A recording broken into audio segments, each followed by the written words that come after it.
বর্ধমান শহরের 10 নম্বর এবং 11 নম্বর ওয়ার্ডে পথশ্রী রাস্তা উদ্বোধন হলেও পেপার ব্লকের রাস্তা।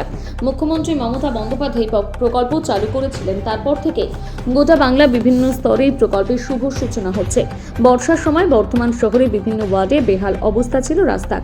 সমালোচনার ঝড় দেখা গিয়েছিল বিভিন্ন রাজনৈতিক মহলে। তারপর থেকে বর্ধমান পৌরসভার চেয়ারম্যান পরেশচন্দ্র সরকার জানিয়েছিলেন 2 মাসের মধ্যে গোটা বর্ধমান শহরে নতুন রাস্তা নির্মাণ করা হবে, কিন্তু বর্ষার সময় ছিল বলে কাজ করা যায়নি।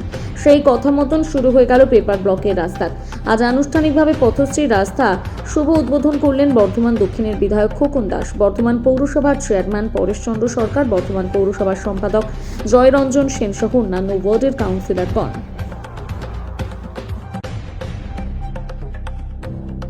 বর্ধমান শহর জুড়ে একদিকে আমার পাড়া আমার সমাধানে যে রাস্তাঘাট বর্ধমান পৌরসভার উদ্যোগে সারা জায়গায় শুরু হয়েছে, পথশ্রী মাননীয় মুখ্যমন্ত্রী আবার পথশ্রীর মাধ্যমে যে রাস্তাঘাটগুলো গোটা রাজ্য জুড়ে করছেন। আমাদের বর্ধমান শহরে প্রায় 73টা বড় রাস্তা, অধিকাংশই পেপার ব্লকের রাস্তা। সেই রাস্তার কাজ শুরু হয়েছে। আজকে 10 নম্বর ওয়ার্ডে এবং 11 নম্বর ওয়ার্ডে বড় বড় দুটো পথশ্রী পেপার ব্লকের রাস্তা শুরু হচ্ছে। তার শুভ সূচনা হলো। আমি রয়েছি, আমাদের চেয়ারম্যান সাহেব রয়েছে, আমাদের দুজন কন্ট্রাক্টর দুটো রাস্তা পেয়েছে সে রয়েছে, আমাদের সেক্রেটারি সাহেব রয়েছেন, আমাদের 2 ওয়ার্ডের আমাদের 10 নম্বরের কাউন্সিলর রয়েছে, এমইডির আমাদের ইঞ্জিনিয়ার যিনি আমাদের দায়িত্বপ্রাপ্ত পানবাবু এসেছেন। সবাই মিলে আমরা এই পথশ্রী রাস্তার শুভ সূচনা করলাম।